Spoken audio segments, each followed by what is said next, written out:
help itself to camouflage. Zebra. And those legs do make it look like it Wah, might be a ah, relative zebra of the makan zebra, na. but it's actually the closest living relative to the giraffe. The okapi does have a long prehensile tongue, just like the giraffe, but it's going to use leaves off of the bushes and trees. And in fact, that tongue can grow to be so long that the okapi can actually lick its own eyeball. Yeah, you saw it now.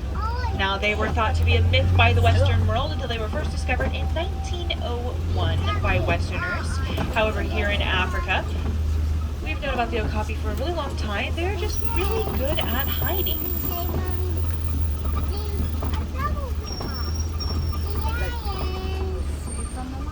Up ahead to the left, there's a black rhino hanging out over here. Now, black rhinos are very solitary and shy. You're typically not going to see them hanging out with other black rhinos. They're going out by themselves. They're also one of these smaller rhino species, only growing to be about 3,000 pounds. And just like the okapi, the black rhino has a prehensile lip that's going to use full leaves off of the bushes for food. Up here to the right, there's two birds up there. Those are saddle-billed storks. These saddle-billed storks do get their name from the yellow saddle shape that sits up on their bill. They're also very tall birds, although those two are sitting down. They do grow to be about 5 feet tall, and they have a wingspan of about 9 feet wide, which is the width of the canopy above your head. And before we leave the Ituri Forest, if you look over here to the left, there's going to be two different types of antelope over here. To the left-hand side, the orange or brown colored ones with horns are bongos. And then to the right-hand side of that hill, the lighter tan-colored ones without horns are greater kudu. Now, these antelope are relative of each other. They both have white stripes on their back that they're going to use to help themselves to camouflage. However, the bongos are actually so good at hiding that they are known as the ghosts of the forest because they're very rarely ever seen. But we're going to go ahead and leave the Ituri Forest. We're going to make our way into the Safi River. Now, the Safi River is going to be home to some of the more aquatic animals we have out here in our reserve, such as the Nile hippopotamus, the Nile crocodile, and my personal favorite animals out here in the reserve, the pink-backed pelicans. So keep your eyes down towards the river for any. Hippo. Oh, you see the birds over there? Over there to the right. There's going to be some more on this island over here to the left. They are nesting. Pink-backed pelicans do get their name from the pink color that their feathers and skin turn during mating season. Almost like they are blushing. And they are one of only 8 species of pelicans left in the world today. And they are one of these smaller pelican species. However, they do have a really wide wingspan. Their wingspan is about 9 feet wide, which is the width of the canopy above your head. And a group of pelicans is known as a pod. So it's a pod of pelicans over there.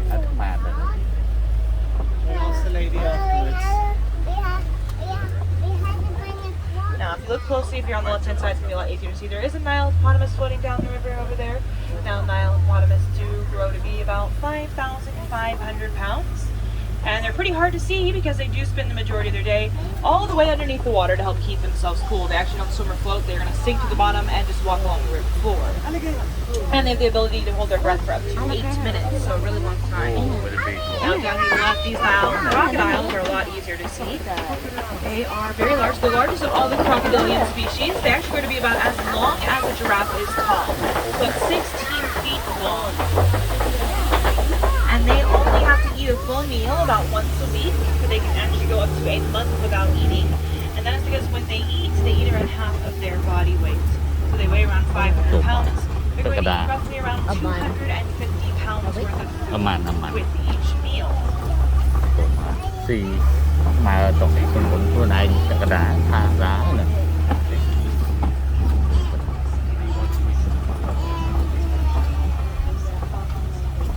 Now we are going to make our way down into the savannah, but before we do that, I do want to point out this really weird looking tree over here to the right. Looks like it may have been planted upside down, but this tree is actually right side up over here. That's the baobab tree, and the baobab tree is also known as the tree of life, and it gets that name because the trunk of that tree can hold up to 30,000 gallons of water in it, and it will actually go leafless up to 9 months out of the year in order to conserve some of that water. As a matter of fact, some of the animals out here on the savannah know that tree so well that they'll actually go up to the trunk of it and pierce it with their tusks or horns to also of that water out if they're ever in an area where they don't have enough and they need more, kind of like in a drought.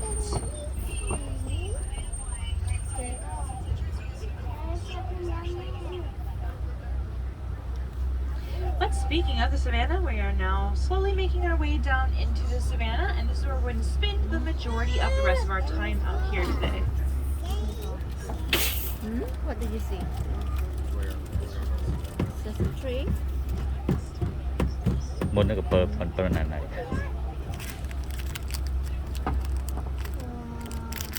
โอ้ว้าว Now you stop crying.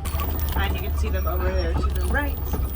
You can see those really, really large horns that they have.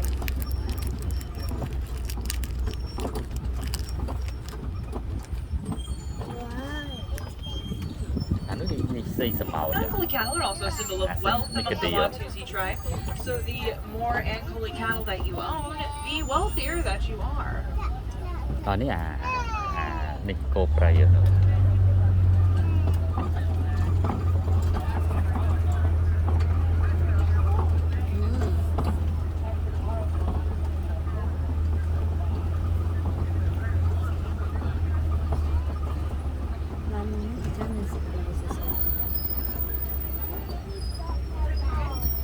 Up ahead to the left, I do see some African wild dogs hanging out up here.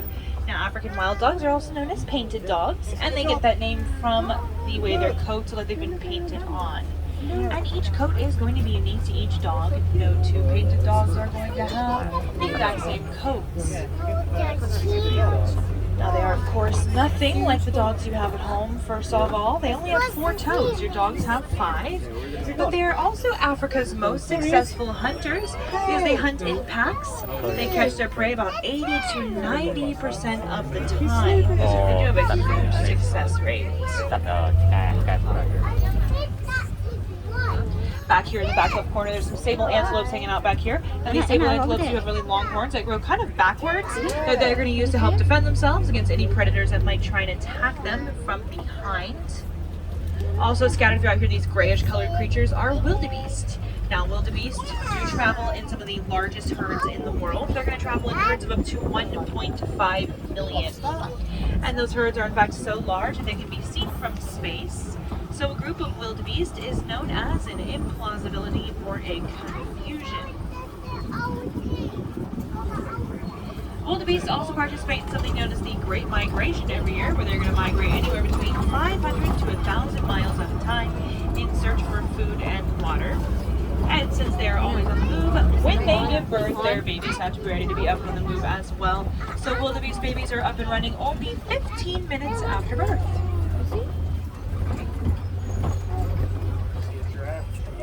And we're getting a lot closer to these Ankole cattle over here. But as I make this turn, if you look over here on this hill to the right, you are going to see quite a few animals over here, including a Maasai giraffe. Now we tell it's a Maasai giraffe by looking at its very irregular spot patterns. Their spots do look kind of like puzzle pieces that don't quite fit the Giraffe over there, very rough and jagged. Also over there on that hill, those are Hartman's Mountain Zebras. Now we can tell those are Hartman's Mountain Zebras by looking closely at their stomachs. So their stomachs are completely white underneath. Their black stripes do not go all the way underneath them. And they are the only species of zebra where that is the case. You see the horn is so big. A group of zebra is known as a dazzle, so we do have a dazzle of zebra up there. And a group of giraffe is known as a tower, so we are also going to have a tower of giraffe out here.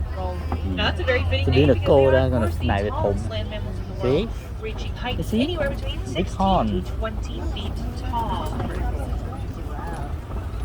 These giraffe are going to spend roughly around 18 to 20 hours out of their day eating, and they're only going to sleep for around 30 minutes a day. And when they do sleep, they typically sleep standing straight up. That way, in case any predators might try to attack them in their sleep, they can be up and on the move again really, really fast. However, you'll notice those 2 laying down over there. That's fine. That's completely normal. It's actually a really good sign. These are very comfortable in their environment, and they're comfortable with us. So that's a really great sign. Over there to the right, there's 2 really small tan antelopes over there. Those are springbok. Springbok are the smallest antelope we have out here in our reserve, but don't let their size fool you. They're actually in the top 10 fastest land, 50 to 55 miles per hour. On the contrary, over here to the right, these are Patterson's eland, and they're the largest antelope we have out here in our reserve. Second largest in the world, actually, just behind the giant eland. The Patterson's eland does grow to be about 6 feet tall at the shoulder, and they have the ability to jump 6 to 8 feet straight up into the air. So not Chị forward, but giraffe straight up. này nè, It is a giraffe super over tall there. jump. Lại bữa nôm mà. Now, I did mention that the okapi and the giraffe are relative because of their long prehensile tongue. The tongue of the giraffe does grow to be about 18 inches long, which for adults is going to be from the tip of your middle finger all the way down to the point of your elbow. So the entire length of your forearm is how long the tongue of the giraffe is. Nằm pin á, tầm rai rồi. Over here to the right, you might see an African elephant hanging out there. You might get a better view of it as I make my way through. See elephant? Now we can tell it's an African elephant by looking closely at its ear shape and size. So their ears are very large, and they're shaped kind of like the continent of Africa. It's also a really good way to tell. Indian elephants have very small ears. Now we can also tell this is most likely a male elephant because when male elephants turn 14, they actually break away from their herds and they're going to form their own bachelor herds, or they're going to live solitary lives. So since this one is kind of off on its own, it's pretty safe to assume that this is going to be a male elephant over there. And you can kind of see him back there in the back corner. Now hopefully we'll see some more up ahead that are a little bit easier to see.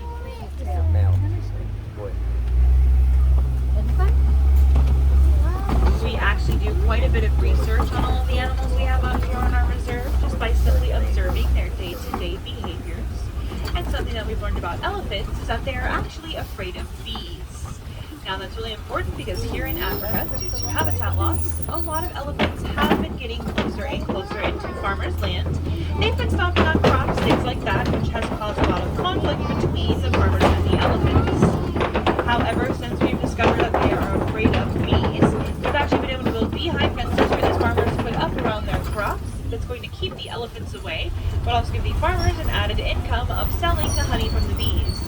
So really it's a win-win for both farmers and elephants, and it's a really ethical way for us to keep the elephants away from farmers' land and away from crops.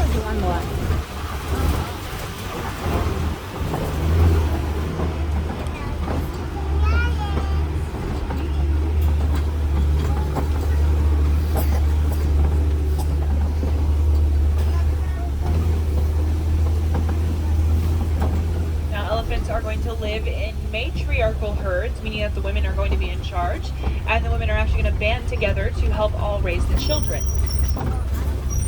Female elephants do have the longest gestation period of any mammal. They will be pregnant for up to 23 months, so almost 2 years. And when they do finally give birth, they're going to give birth to 250 to 300 pound babies. Now that sounds really big, but those elephant babies actually have literal tons of growing to do because they're going to grow to be anywhere between 10,000 to 14,000 pounds, making them, of course, the largest land mammal on Earth, just here on the reserve. And you'll see some more hanging out up here to the left. You'll see their ears really, really well. You'll also see those really long trunks that they have. The trunk of an elephant does contain roughly around 40,000 muscles in it, and they're going to use their trunks almost like a hand or a finger to help themselves eat food or drink water. One of the things they will also use their trunks for is to fling dirt and sand up onto their backs that they're going to use as a natural source of sunscreen for them.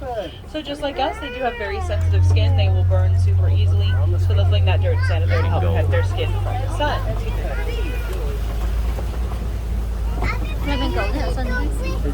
Over here on this island to the left, these are greater flamingos over here. And greater flamingos are the largest of all the flamingo species. They are also the lightest colored pink. However, when they hatch, they're actually more of a grayish color. It takes them about 2 full years to get that pink coloring, and they are going to get it from the brine shrimp that they eat, which contains beta carotene. And a group of flamingos is known as a flamboyance. So that's going to be a flamboyance of flamingos over there. Good job.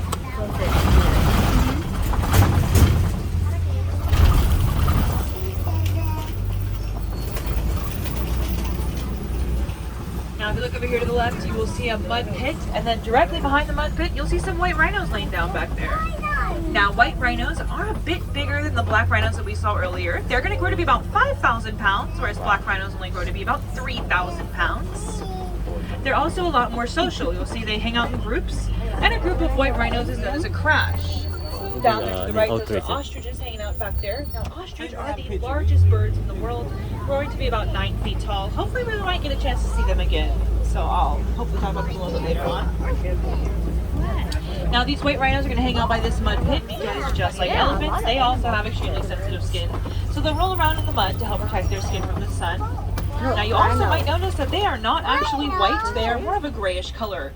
That's because they get their name from the mispronunciation of the word "vite" in the Afrikaans language, which does mean wide. Oh, sorry. That refers to their wide mouths that they're going to use to graze in the grass for food.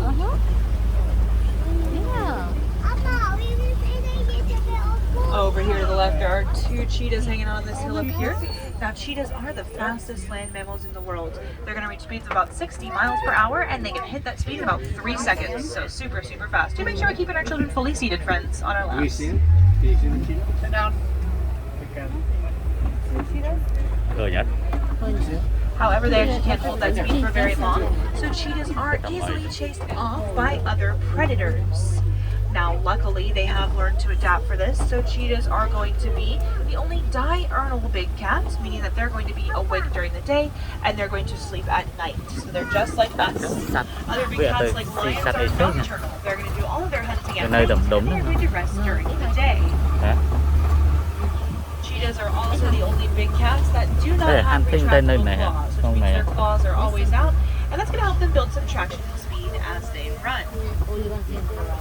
Rhino over there. Now up ahead to the right, there are some more white rhinos over here, including our newest resident, which is Baby Milo, born back in September of 2021. He is one of 3 baby white rhinos we've had born in the past year and a half. His older brother Ranger was hanging out with that other crash of rhinos over there. His older brother Ranger was born back in October of 2020, and they both have a younger sister named Logan. She has not made her way out on the reserve yet. She's still a little bit too young. She was born back in October of 2021, so she should be out here within the next month or 2. That's a really great sign for them because they are critically endangered. The fact that we've had 3 baby white rhinos born in the past year and a half is super, super great.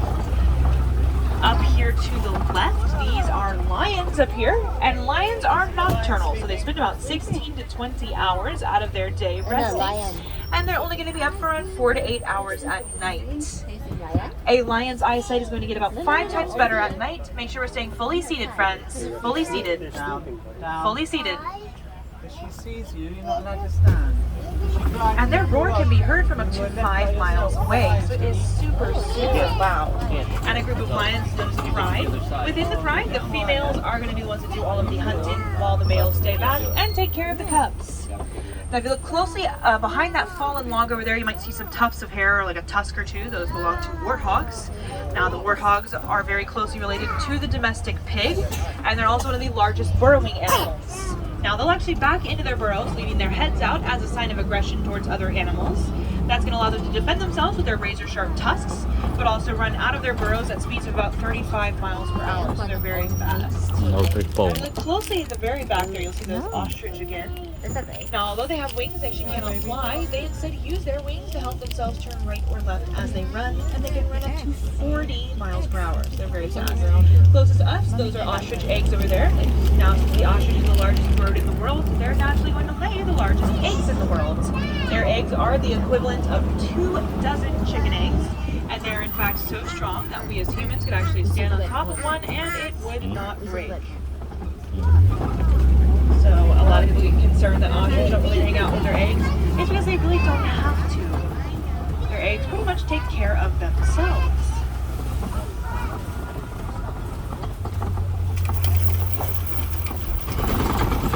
We are now entering into Magadi Glen, and Magadi Glen is going to be home to the warden and the warden's outpost. It's also going to be home to some Nigerian dwarf goats, and you're going to see them scattered all throughout here. We've also had 9 baby Nigerian dwarf goats born in the past month or 2, so there's a lot of them as well. Now, they are one of the only domestic animals we have out here on our reserve, and the warden does take very good care of these goats. In return, the goats do take very good care of the warden. They're going to keep the lawn trimmed, as well as eat some of the weeds out of the garden and lawn. Now, because they eat weeds, at least with the adults, you might notice that they do have rather large pot bellies. That's because they're what's known as a ruminant, meaning that they have a 4-chambered stomach that helps them to digest their food. Another example of a ruminant is a giraffe. Giraffes also have a 4-chambered stomach.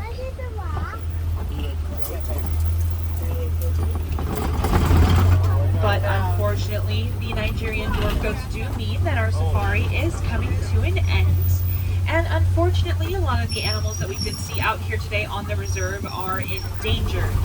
However, there's lots of ways for us to get involved and help save animals, even just in our own homes. Now, one of the easiest and most fun ways for us to help support these animals is actually by visiting and supporting our local zoos. Now, only if your local zoo is part of the Association for Zoos and Aquariums, which most state and public zoos are, but it is a quick Google search just to double check your zoo is accredited. Now, if your zoo is accredited, then chances are that the animals within that zoo are going to be a part of what's known as a species survival plan, which is put in place to not only help repopulate their species, but to regrow their habitats.